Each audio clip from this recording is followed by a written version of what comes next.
Hello, and welcome to this Britlit 10 video podcast on Romanticism. Today, Lesson 1, Historical Context and Core Principles of the Romantic Movement. Before we begin, I ask that you give the material the time and the attention that it deserves. I reserve the right to give you a pop quiz on any homework assignment, including this video podcast. You may also be held responsible for this material on high-value assessments such as projects, essays, and exams. Please resist the temptation to multitask and close all of the programs on your computer except those that you might use for note-taking. As you watch and listen, take notes, stopping and replaying the video as necessary. Be prepared to apply what you've learned in this video to your reading of the literature. Let's begin. We will start with a simple question. What is Romanticism? Well, to begin to understand what it is, we must first say what it is not. Romanticism has nothing to do with love. Instead, Romanticism was an international, artistic, and philosophical movement that flourished in the late 18th to early 19th century. It fundamentally redefined how people in Western cultures thought about themselves and about their world. And its influence on our lives today remains immense.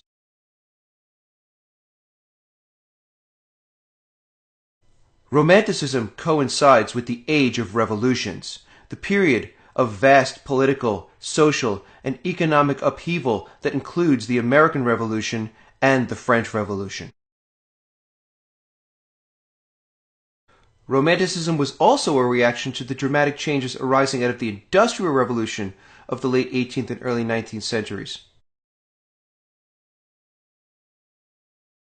Inspired by the revolutionary energy of these events, Romantic writers consciously set out to transform not only the theory and practice of their art, but the very way in which we perceive the world. Indeed, transformation was at the heart of the Romantic movement. Romanticism was an artistic and philosophical reaction to the dominant attitudes of the 17th and 18th centuries. These attitudes included scientific observation of the outside world, logic and reason, pragmatism, universal experience, elegance and refinement, order, rules, traditions, moderation and restraint, virtue and morality, stability and harmony, social hierarchy, aristocratic rule, the welfare of society as a whole, and nature as an instrument of man's will.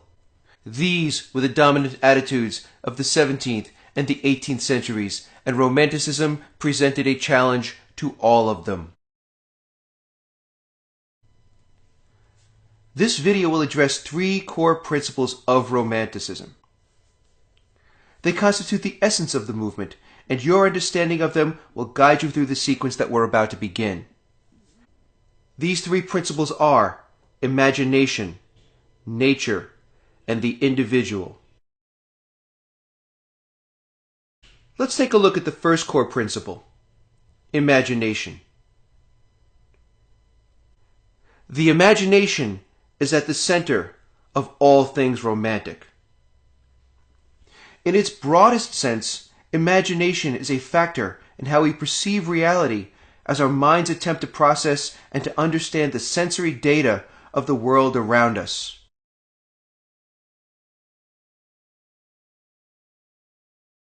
As the mind receives stimuli in the form of touch, taste, smell, sight, and sound, imagination is a major part of the mental process that gives those stimuli meaning. For the Romantics, imagination was also the primary vehicle for the creation of art. Through the imagination, the Romantic writer could wield creative energy that was godlike in its power.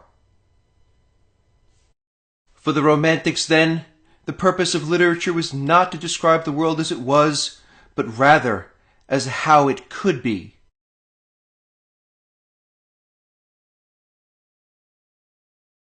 Let's take a look at the second core principle, nature. For the Romantics, nature was a product of the imagination, distinct from, but related to, the entities that existed in the physical world. Because it was the product of the imagination, nature meant different things to different Romantic artists. For these artists, nature could be a subject or an image, a healing power, the dwelling place for the divine, or a refuge from the harshness of civilization and the industrialized world. In the 17th and the 18th centuries, nature was increasingly seen as something to be bent to man's will.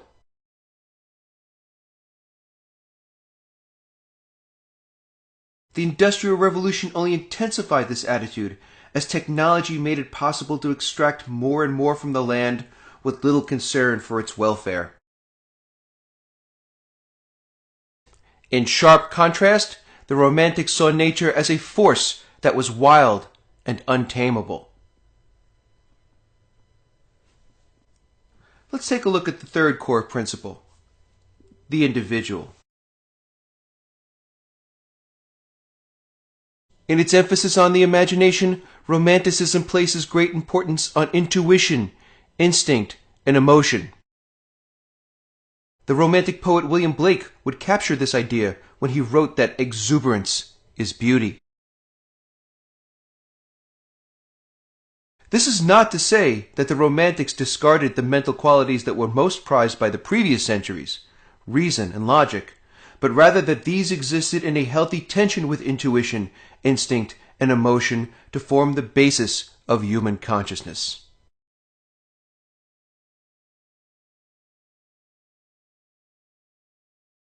For Romantic writers, human consciousness is most fully alive under conditions of solitude.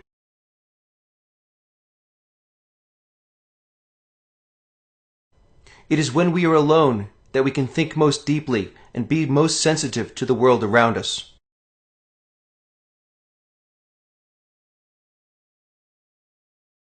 In its emphasis on solitude, Romantic art is deeply meditative.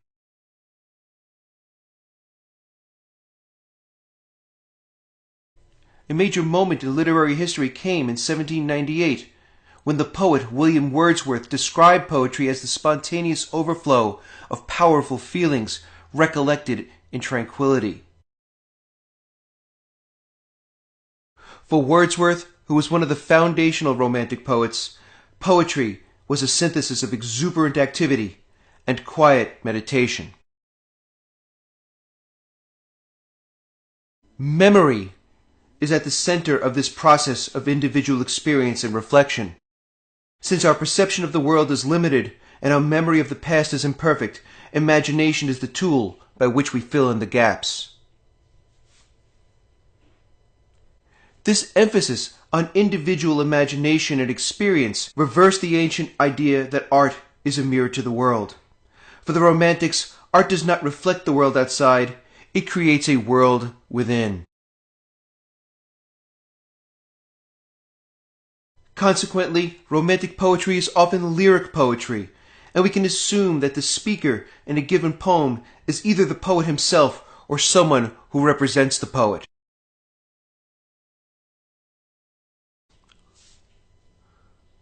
Romanticism rejected the status quo and saw the modern world's emphasis on rules and order to be personally, politically, and artistically limiting.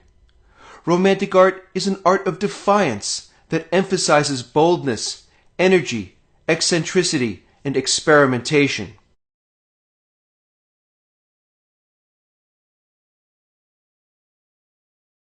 Here again, we turn to William Blake, who wrote that I must create a system or else be enslaved by another man's. In this way, the Romantic artist positions himself as a heroic outsider, operating independently from the society of which he is a part.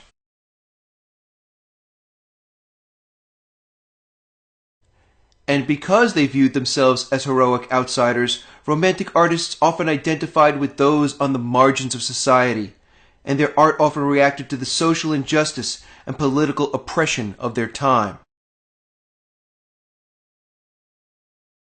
Inspired by the revolutions in America and France, Romantic artists were idealists who saw their work as a vehicle for democratic change.